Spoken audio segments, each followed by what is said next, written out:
Making your way in the world today takes everything you've got. Taking a break from all your worries sure would help a lot. Wouldn't you like to get away? Sometimes you wanna go where everybody knows your name, and they're always glad you came. You wanna be where you can see our troubles are all the same. You wanna be where everybody knows your name. You wanna go where people know people are all the same. You wanna go where everybody knows your name.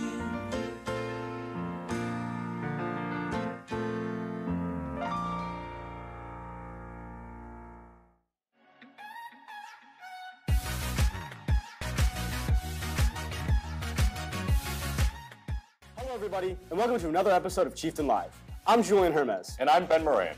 In this episode, we'll preview the highly anticipated Mighty Mouse Challenge and learn all about how to ask your special someone to homecoming. Then, we'll play a fun new game with the son of the commish and see the top 4 Holco proposals from this year. And finally, I'll sit down with Ryan Schultz to see how Padre Pio plans to defend their field day title this year. However, before we get into all that fun and informative content, let's get into the big 3 stories from today's edition of the Chieftain. One thing everyone at Brother Rice loves: athletics. We love our sports. They're the holy grail of any teenager's life.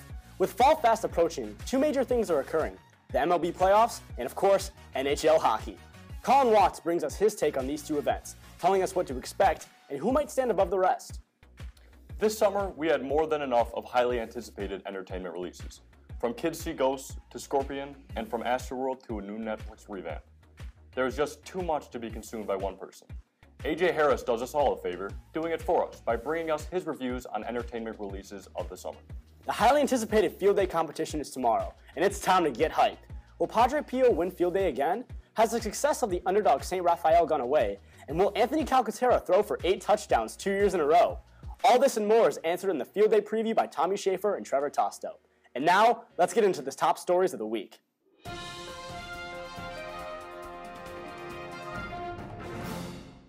On October 9th, you will have the chance to retake your school photos, which is most definitely a saving grace for many of you, including myself.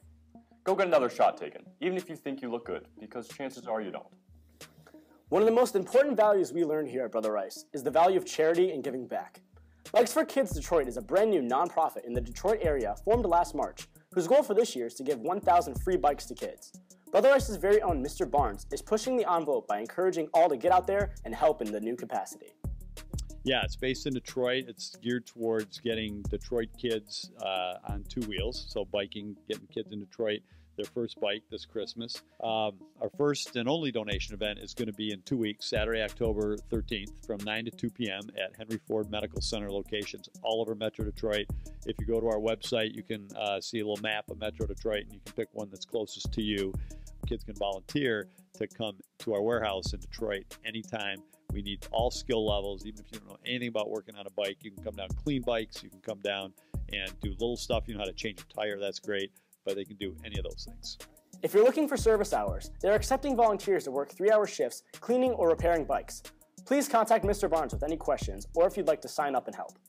Brother Rice's most eligible bachelor, Mr. Galley, will soon leave his single days behind him, because on October 26th, he will be putting a ring on Funky 5. Make sure to give him a special congratulations, and FYI, the reception will be held at Leo's Coney Island. This week's Tweet of the Week is from Bro Rice Warriors. The seniors show some love to the iconic Mr. O in one version of the senior portrait.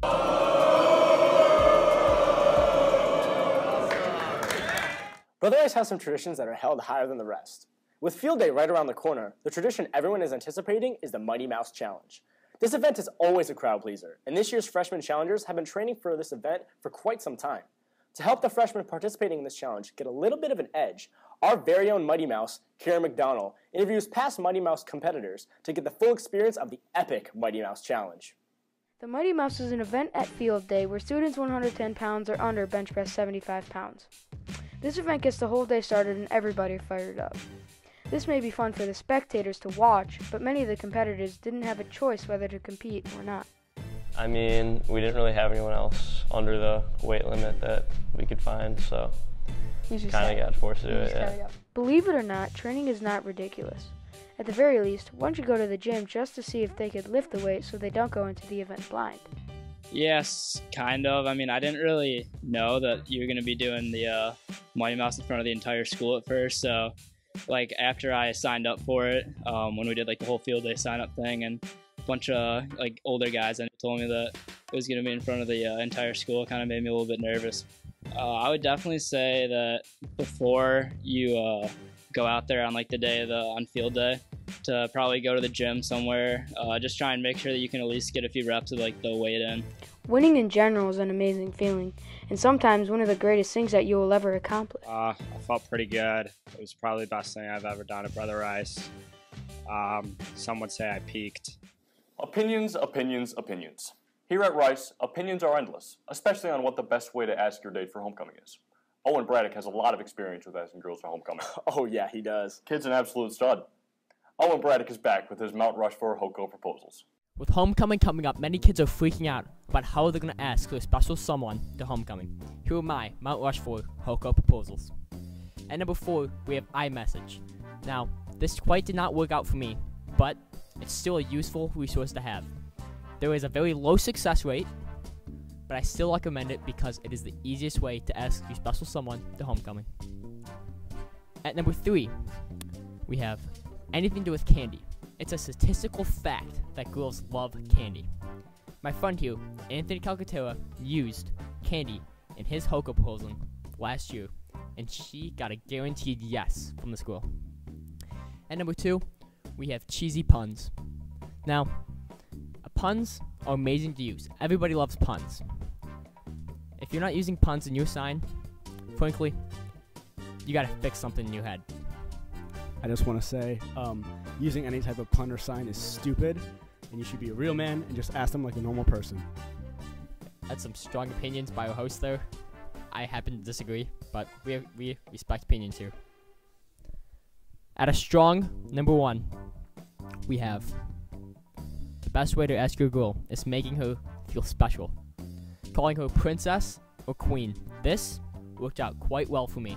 You'll get respect from her mom, her dad, her brother, and her sister. Homecoming, it's officially on the tick.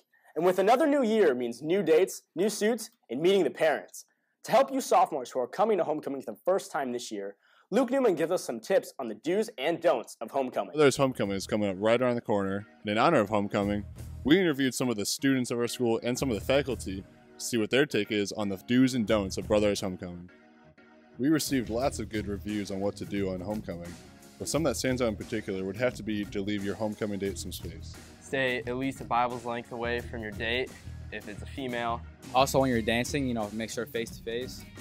Leave a little room for Mr. Case. We've also received a fair amount of don'ts, but the most popular ones by far would be as simple as don't act like a hooligan and don't do anything illegal. Don't go around acting like a hooligan, causing problems, because that's not good for anyone. Don't do anything illegal. And finally, here's one last don't from a Chieftain favorite, Jimmy Coosh. Well, homecoming's kind of a danger, so I just stay in the bathroom the entire time. With the legacy of fun facts being absolutely tarnished last year, here in the studio, we thought it would be a good idea to do a little bit of revamping. Now we're going to switch it up a bit. Contestants have to get through 3 distinct questions in order to win the grand prize of a $25 gift card to our very own bookstore. Now presenting for the very first time, 3 Strikes with the Commissioner's son, Anthony Calcaterra. Welcome to 3 Strikes. This is a game where you get 3 chances to answer 3 questions correct. If you get any wrong, you will not get the prize. It's a $25 gift card to the bookstore. So we'll start off with question number 1. All right, so do you know which band won field day last year?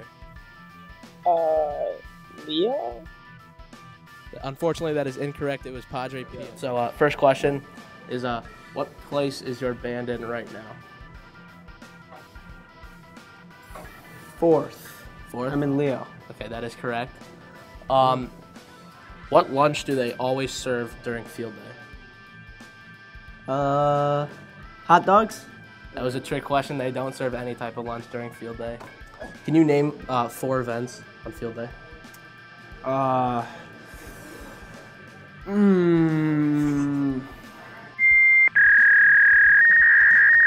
right. Football, That's 1. Dodgeball. That's 2. Kahoot. Mm-hmm. Puzzles. All right, that's all right. So you got 1 more, you get the prize. All right, so what like staff member here has won a field day like that went to Rice? Galley. Unfortunately, that's incorrect. It was Mr. Calcaterra.